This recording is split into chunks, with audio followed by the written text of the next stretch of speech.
The news begins with updates on floodings, where the National Security Advisor, Nuhu Ribadu, has visited Borno State to sympathize with the people and government of the state over the recent flood incidents that led to loss of lives and rendered many homeless. Now, while addressing the people of Borno State, Ribadu assured them of President Bola Tinubu's continued support. Earlier, the National Emergency Management Agency said that the widely reported flooding in Maiduguri is beginning to recede and normalcy is returning to the metropolis. In the meantime, the National Emergency Management Agency has said that the current trend of flooding indicates that 29 states and 172 local government areas have been impacted. It was also reported that over 1 million people were affected, 625,239 were displaced, and 259 deaths were recorded nationwide. In an update, the Director General of NEMA, Zubaida Umar, said that the statistics were released at the National Emergency Coordination Forum meeting to review strategies and reassign responsibilities in the face of current realities in the pattern and management of disasters nationwide, including Borno State, where a search and rescue operation is ongoing. Speaking on the Maiduguri flood, the NEMA DG commended the Governor of Borno State, Babagana Zulum, the government, and also the Borno State Emergency Management for rising to the occasion and spearheading the response. In response to the increasing number of displaced individuals from the Maiduguri flood disaster, the federal government has announced the opening of an additional camp to accommodate the growing needs of victims. Siraj Abdullahi and the Northwest Zonal Coordinator for the National Emergency Management Agency stated that the new facility aims to provide immediate relief and shelter to those affected. News Central's Umari Kirawa has more. Children and women continue to struggle to meander through the flood in Maiduguri. Rescue operations still ongoing as more than 1 million people are affected by the flood. Authorities have not yet determined the exact number of casualties as they call for more interventions to address the needs of the growing population. Initially, we planned for about 5,000, but this place can contain about 10,000 individuals. So we don't want a congestion. That is why the state government is also opening up new camps. As at yesterday, Babagana Wakil was designated, but it has been replaced with WTC because the WTC has more facilities. Families who have been rescued or got their way out of the water are camped, while food is being provided to them by the government as well as humanitarian organizations, yet their needs require more support as the number keeps increasing. We need food. After all, we even need clothes because all of our clothes have been covered by water. We need help. And the advice I'm going to give to all of my brothers in the world is, if they cannot help us with anything, but we need their prayers. Delegations keep coming to the state to sympathize and offer financial assistance, among others, to support the victims of the flood. But from all indications, much is needed to meet the needs of the people.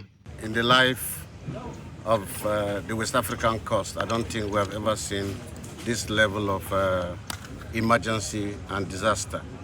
I think we need to come to the rescue of the people of Borno and Maiduguri in particular.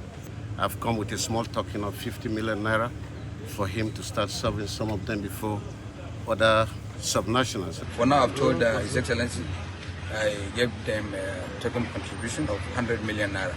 All of us, at national and sub-national level, need to come out and help the state, neighboring state, whatever it is we can throw in, it will really, really help. This is the premises of the State Specialist Hospital, Maiduguri, in the heartbeat or the heart center of Maiduguri at the post office area. And if you can see behind me, residents leaving their homes. They have been displaced by the flood waters.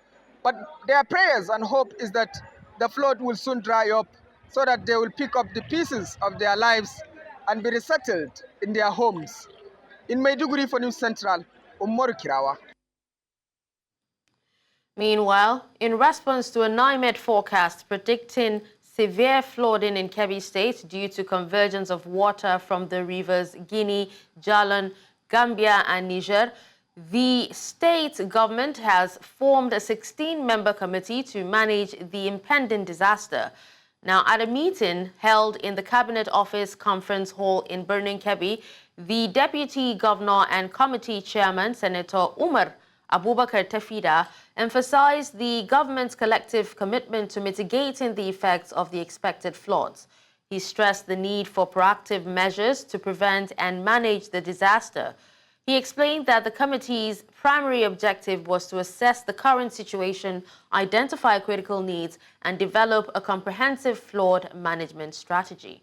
To discuss more on this, we're joined by a public affairs analyst, Mohammed Abdullahi. Hello, Mohammed. Thank you for joining us on the news. Yeah, good afternoon, Nigerians. Always my pleasure. Mohammed, how do you assess the federal government's response to the Maiduguri flood disaster, particularly the opening of an additional camp for displaced victims?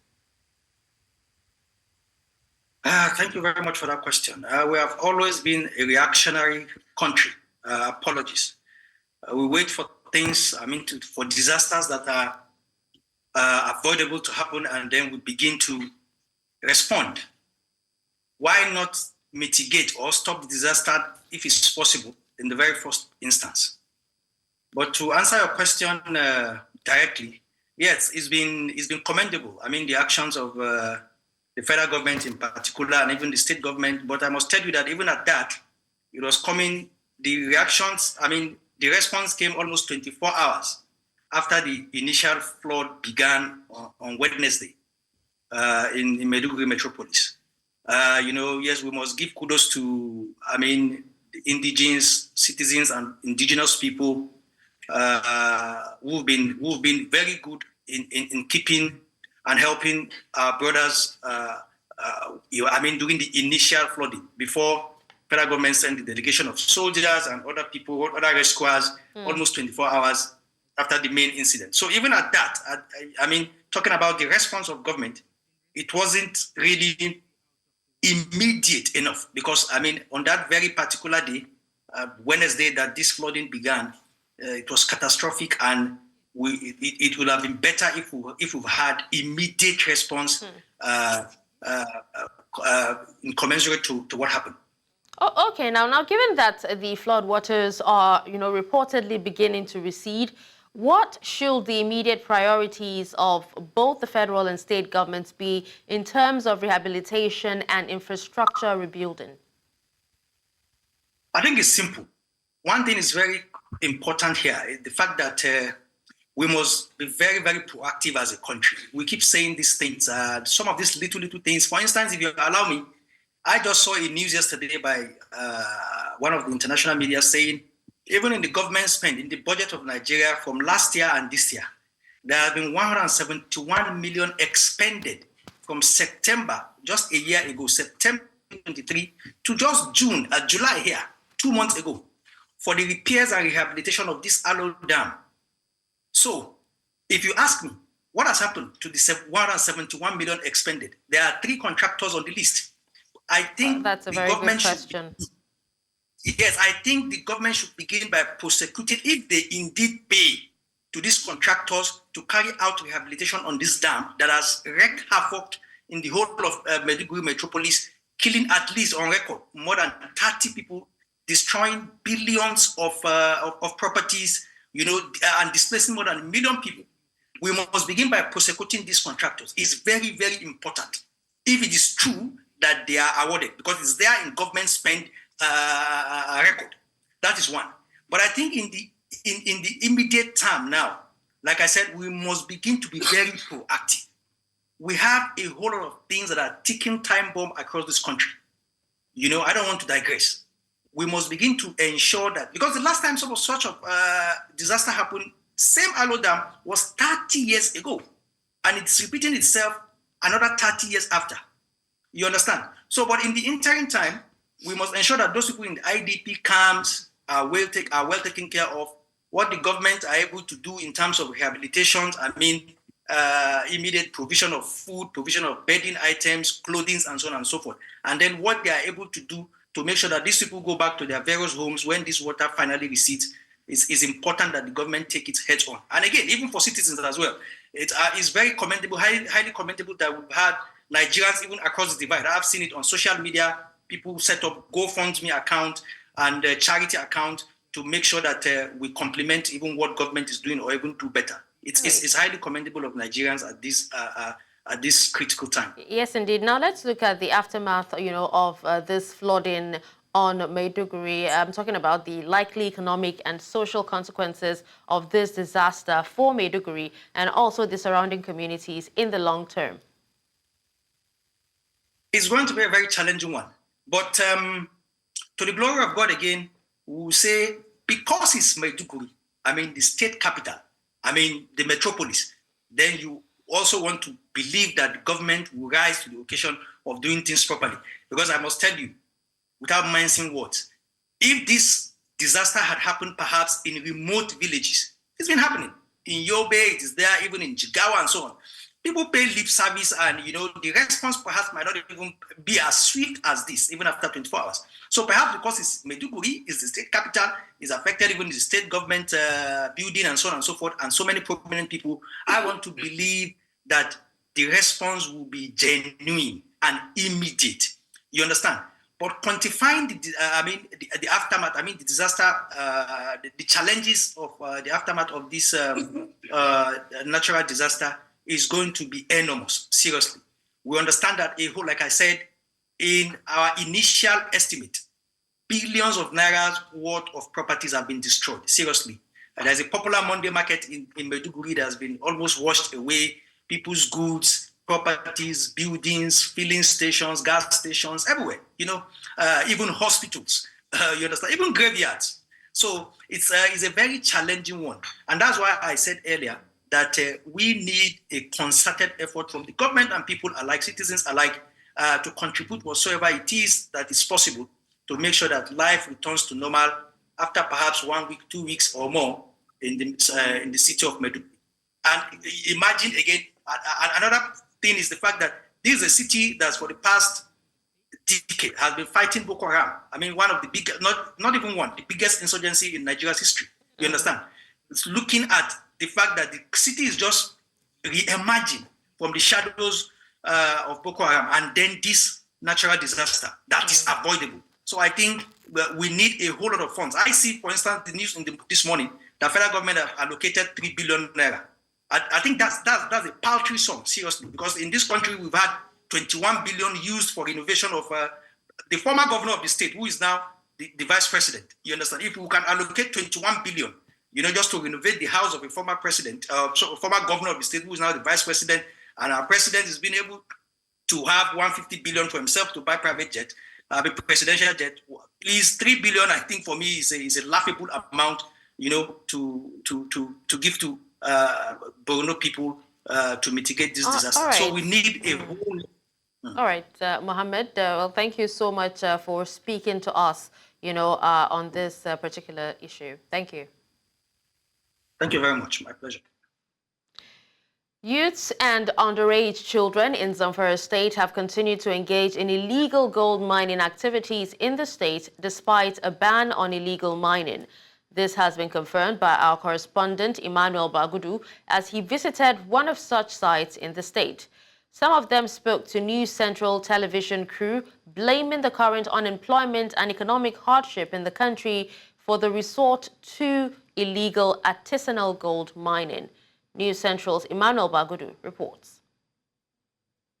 It's 8 a.m. in Maru local government area of Zamfara State, and citizens, both young and old, are converging to begin the day's business, the search for gold, alluvial gold.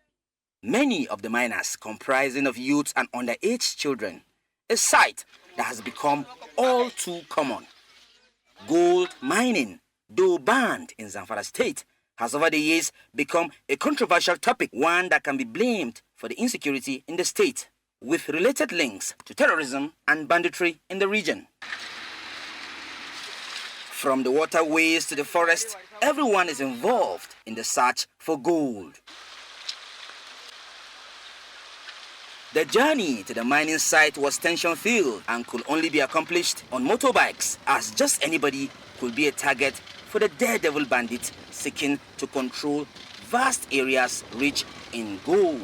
After hours of maneuvers by the bike riders conversant with the terrain, our team finally located one of the sites. Activities was ongoing as normal at the Chola gold mining site despite a ban on mining activities.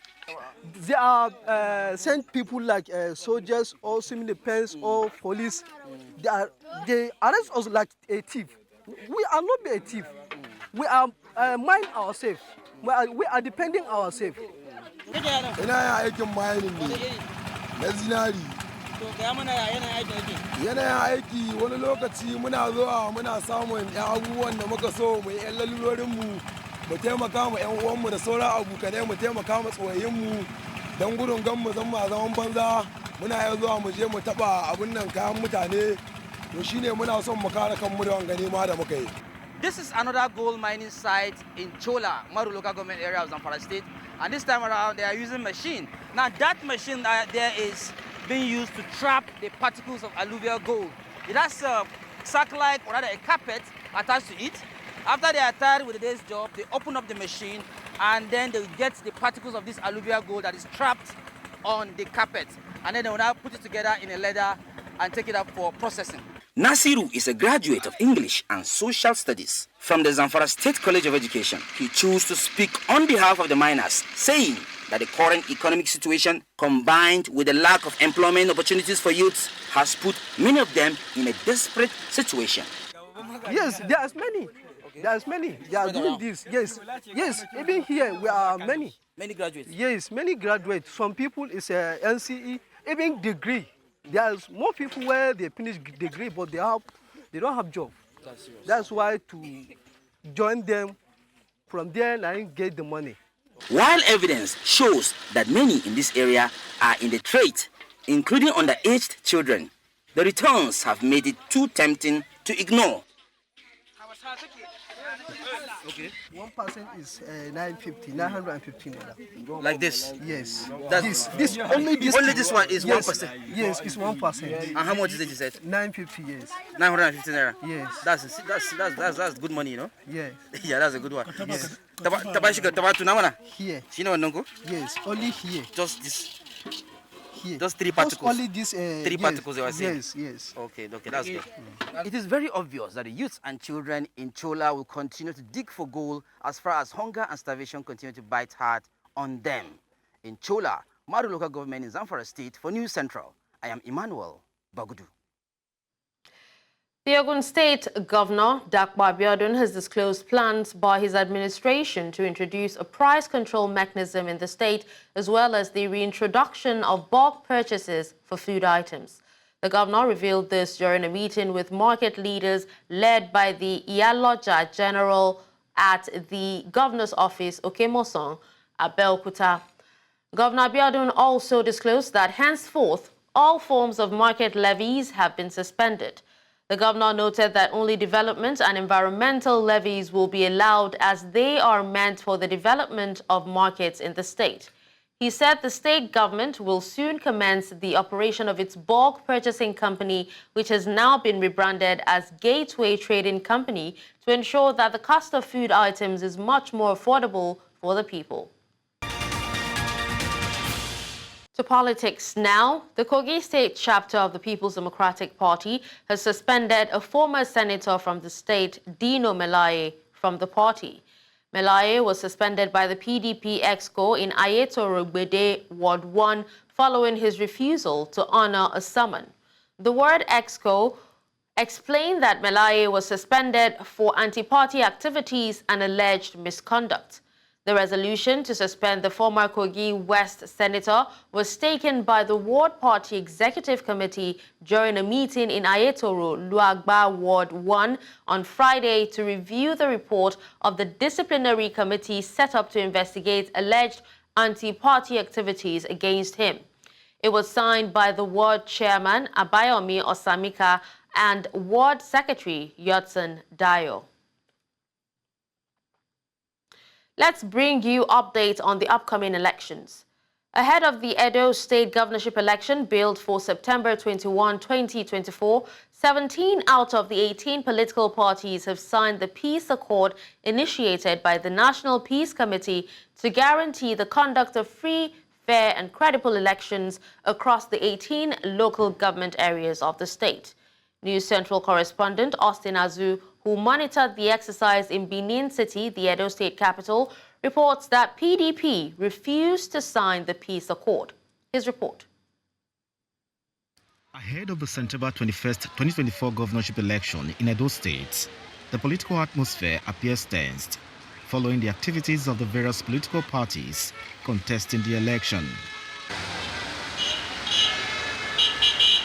While the concern of Nigerians seems to be a peaceful election, others want the political parties to sign a peace accord to guarantee a peaceful exercise before, during and after the election. Against this background, the National Peace Committee, led by its chairman and convener, Nigeria's former head of states, Abdullahi Abubakar and Matthew Kuka, invited all the governorship candidates and their deputies, alongside chairmen of the 18 political parties, to affirm their commitment towards a peaceful election. The signing of this peace accord signifies your readiness to place the interests of the people which you want to serve above individual or party ambitions. While the political parties took turn to append their signatures to the document to affirm a peaceful election, the chairman of the PDP in the state refused to sign. We came to the inevitable conclusion: signing the peace treaty is like signing a death warrant, and we have refused to sign it. And we expect them to do the needful by releasing all our people that have been arrested in their jail for the past 2 weeks.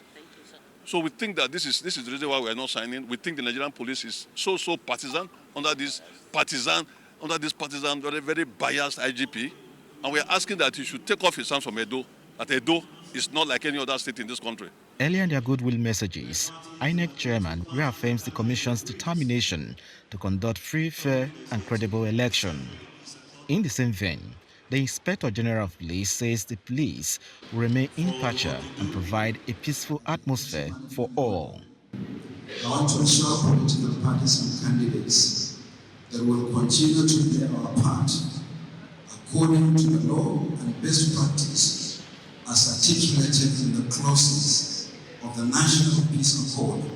We recognize the importance of this movement and the trust placed on us to protect the integrity of this election. We will remain impartial, professional and vigilant while providing a level playing ground for all the political parties and their candidates. I urge all stakeholders to embrace peace. While advocating a peaceful election, convener of the National Peace Committee further appeals to residents of Edo State to come out en masse to vote their choice candidate. I just want to appeal to all of us as Nigerians. For these politicians, ordinary people, please don't mind them. They are quarrel outside, it's not always quarrel.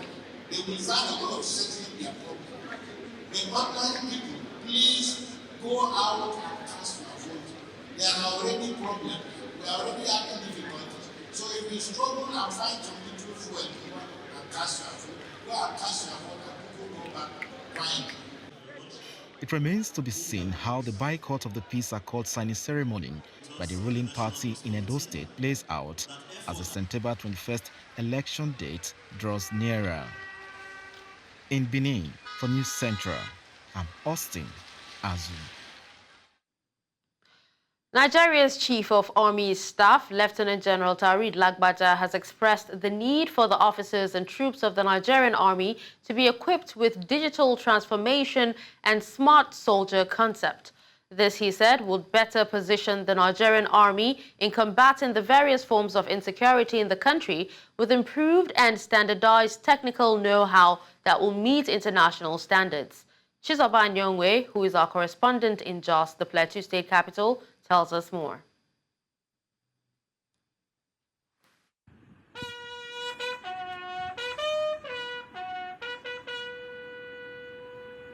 drawn from the Nigerian Army Headquarters, Operation Safe Haven, and 3 Division of the Nigerian Army in Jos. These officers and troops are here to add knowledge in technological advancements and improvements in their job delivery. It is on this premise that the Chief of Army Staff is particular about the training, emphasizing it is out of the commitment of the Nigerian Army in improving the delivery of our officers and troops in the quest for innovative ways for combat efficiency. The Chief of Army Staff, Lieutenant General Taurid Lawaja, was speaking during a one-day seminar on digital transformation and smart soldier concepts, which held at the 3 Division Maxwell Kobe Cantonment in Jos.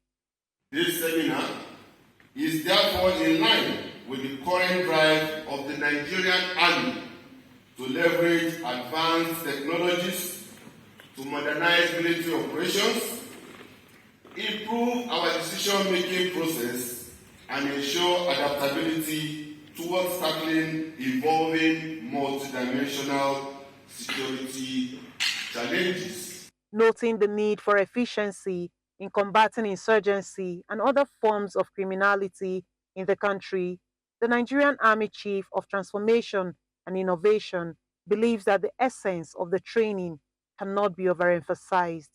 It will particularly enhance the capacity of junior and middle career officers of the Nigerian Army, who are the main targets of this seminar, to make informed decisions, manage resources effectively in a rapidly changing environment.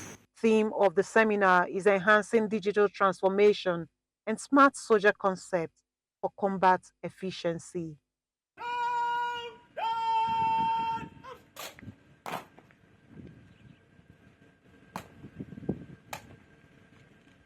In Jos for News Central, Chizoba Anyuwi. Thank you, Chizoba, for that report. Now, Nigeria's federal government has launched the National Youth Skills Program, which aims to reduce youth unemployment by 20% in the next 5 years. Nigeria's Minister of Youth Development made this known while launching the initiative in Abuja. She says that the program will target 11 key sectors vital to Nigeria's development, which have the potential to create millions of jobs. The minister added that the Nigerian Youth Investment Fund has earmarked 110 billion naira for the 2024 fiscal year to support youth-led businesses. The premise of the National Youth Skills Program is simple. The National Youth Skills Program is designed to turn things around. We are targeting 11 key sectors that are vital to Nigeria's development and have the capacity to create millions of jobs, either directly or indirectly. Sectors like agriculture, renewable energy, the digital economy can potentially drive Nigeria's future. And the National Youth Skills Program, known as the NYSP, is the key to unlocking this potential. With the right skills and training, our youth can not only find employment, but also become the driving force behind these sectors earlier mentioned, creating a ripple effect of job opportunities for our young people. West Africa, where the president of Senegal, Bassirou Diomaye Faye, has dissolved the opposition-dominated parliament and set new legislative elections for November 17.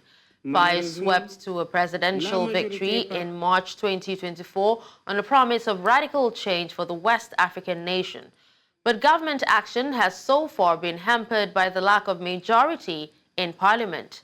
According to Senegal's constitution, Faye could dissolve the opposition-dominated parliament from September 12 and call early legislative elections, which could give him the majority needed to implement his policy agenda.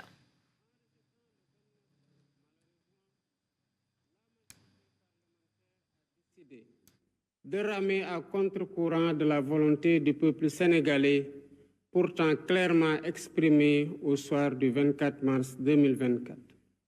D'abord en refusant, le 29 juin 2024, de tenir le débat d'orientation budgétaire pourtant obligatoire pour le motif simpliste d'une supposée attaque reçue sur le terrain politique. En rejetant le 29 août 2024 le projet de loi constitutionnelle visant à concrétiser la promesse que j'ai faite au peuple de supprimer le Haut Conseil des collectivités territoriales et le Conseil économique, social et environnemental, alors que la situation des finances publiques impose urgemment de rationaliser les dépenses publiques. President Cyril Ramaphosa has signed the Basic Education Laws Amendment, BELA, that's the BELA bill, into law at the Union Buildings in Pretoria. The BELA bill aims to strengthen governance with South Africa's education sector. The bill amends sections of the South African Schools Act of 1996 and the Employment of Educators Act 1998 to account for developments in the education landscape since the enactment of the original legislation. Meanwhile, the Democratic Alliance has structured its lawyers to continue to prepare for court action on both the process leading to the adoption of the BELA bill as well as its substance on constitutional grounds. Commodity prices in Zimbabwe have risen sharply as the recently launched Zimbabwe Gold ZiG, now ZWG currency, stutters in the United States dollar-dominated market, with shops now preferring to charge their goods exclusively in foreign currency. The Reserve Bank of Zimbabwe launched the ZiG trade-in at 13.56 to the US dollar on April 5 this year, before it shed 0.8% in May. The ZiG shortage has also forced the general public to resort to the US dollar as a store of value and pay for goods and services in foreign currency. Some of the basic commodities like flour and milli meal are scarce in supermarkets, where some retailers with the goods have removed price tags in the local currency.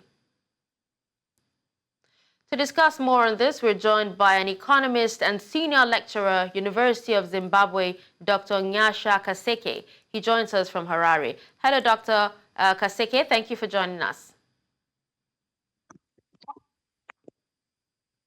Dr. Kaseke, can you hear me? Thank you. Yes, I can hear you. Go ahead. All right. So can you explain how the recent fluctuations in the value of the ZiG have contributed to rising prices in everyday commodities? You see, if you look in terms of Zimbabwe right now, the issue to do with replacement of stock or of goods is what is triggering the problem that we are now experiencing.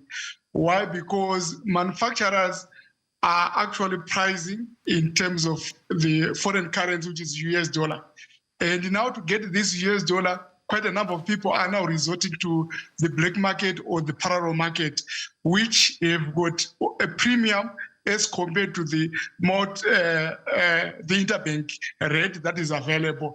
And as a result of this difference, most of these retail outlets, which are more of informal traders, are now following up in terms of the black market rate. And this is what has caused prices to surge up in the country in terms of quite a number of commodities that we are now seeing on the shelves of supermarkets and also retail outlets. All right, so but what are the current inflation rates in Zimbabwe, compared to previous years, and how has it affected purchasing power for ordinary citizens?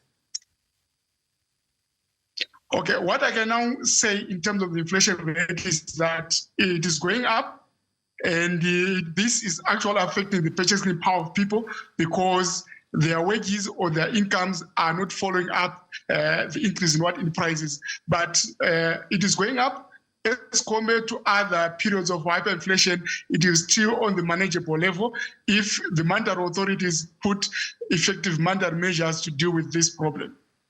All right, Dr. Kaseke. Now, speak to us on the general sentiment among citizens regarding the government's handling of the currency crisis. Is there widespread frustration, or is it acceptance of the situation? What we can now see is that quite a number of people are actually not really considering using the local currency, which is the ZiG in terms of transactions. Why? Because it is having challenges in maintaining the value. So the public is now preferring to deal in foreign currency, which is mainly dominated by the US dollar in terms of transaction. The main cause of this is lack of confidence with the local currency, which the government should now try by all means to boost in order for the local people to actually accept and make use of more of the local currency as compared to the US dollar. But the problem that is now there is that it's lack of value or a store of value in terms of the local currency, which is now causing quite a number of people to resort to the use of the foreign currency. All right. Thank you so much, Dr. Kaseke, for speaking to us. In other news from around the world, the director of Ecuador's largest prison was assassinated on Thursday in an armed attack in the streets of Guayaquil. The prison was the scene of rebellions and bloody massacres between inmates. According to the SNAI, a service within the National Police of Ecuador, this is the second death of a prison official in 10 days. Maria Daniela Icaza, the acting director of the Guy's #1 Male Deprivation of Liberty Center, was attacked while driving on the road. Guayaquil is one of the most violent cities in Ecuador due to the onslaught of narco gangs disputing drug trafficking routes. Violence against municipal officials has been increasing in the South American country in recent times. Unprecedented floods and winds have displaced thousands of families, destroyed homes, and severely damaged critical infrastructure in Yemen. 15 houses have been destroyed and 50 badly damaged, forcing about 215 families to take shelter in nearby schools, according to OCHA, the United Nations Humanitarian Agency. Now, reports from UN data show that nearly 100 people have died in these floods. Sitting by the ruined home, Abu Ibrahim wept for his son and 7 grandchildren killed by flash floods in Yemen, where increasingly severe downpours are piling more misery on the impoverished, war-torn country. الله يعزك احنا وعجوزي وهم هنا هم توالفين هو جهاله منهم 7 وثامن يعني 7 وثامن وانا بعدما ثلث على المركب ذكم عندها وعيننا والغرفه البيت هذا بقى كفر بس انا وعلى محل فيما يا الله يكرمك بنت طلع منه وهي تسمع الوادي من هنا والصح هي تقول باه باه باه باه براه نشر هو جهاله براه نشر هو جهاله قلنا اقول لك لا اله الا الله يا رب لك الحمد يا الله. منذ بداية 2015 مايو 2015 حتى هذا العام 2024 شهدت البلاد حوالي 9 أعاصير. يعني وهذه ظاهرة ما كانتش موجودة من قبل. اليمن لم تشهد أعاصير ولو سجلت يعني قديما يعني أعاصير حتى ما توصلش للدرجة الأولى.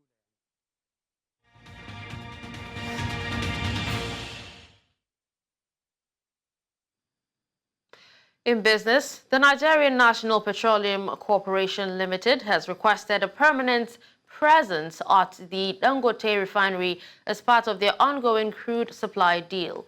NNPCL aims to closely monitor the entire process, ensuring efficient crude supply and processing and securing a steady flow of premium motor spirit for the country. The discussions revolve around a new model where the refinery will buy crude from the government in Naira and sell PMS in the same currency. The negotiations are ongoing with critical aspects like crude pricing and the Naira exchange rate yet to be finalized. Aliko Dangote has agreed to the federal government's proposal despite the likelihood of financial losses in the interest of the country's desperate need for foreign exchange and the deteriorating value of the Naira.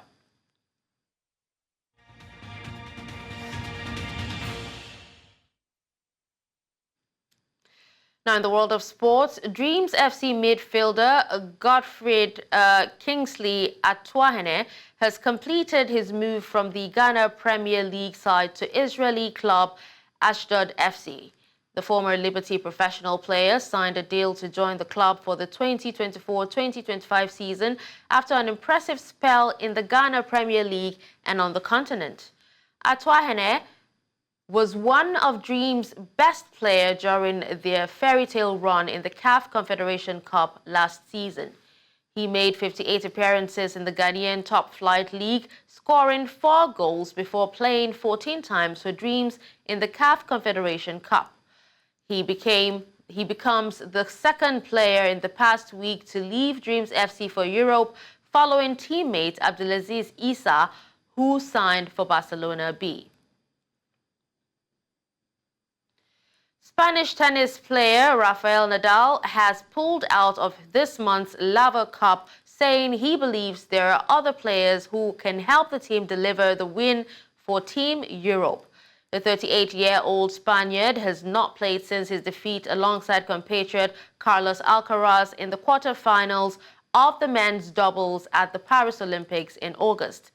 Nadal, a 22-time Grand Slam singles champion, did not confirm any specific injury or health concerns, but he has previously indicated 2024 would be his last season.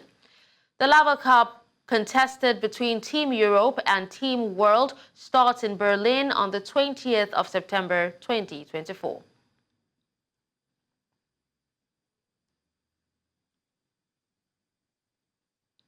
And that's all at this hour. But before we go, let's take another look at some of our top stories. You heard that National Security Advisor has sympathized with residents as NEMA announces receding of floods. We also heard that PDP has suspended Dino Melaye for anti-party activities. Finally, we told you that Democratic Alliance has threatened to leave GNU if Ramaphosa signs Bella Bill. Send your eyewitness report to the WhatsApp number on the screen. Do you follow us on social media? We are at News Central TV. You can watch News Central live on DSTV channel 422, Star Times channel 274, Avo TV, and YouTube. Many thanks for watching. I'm Dashen. Usman.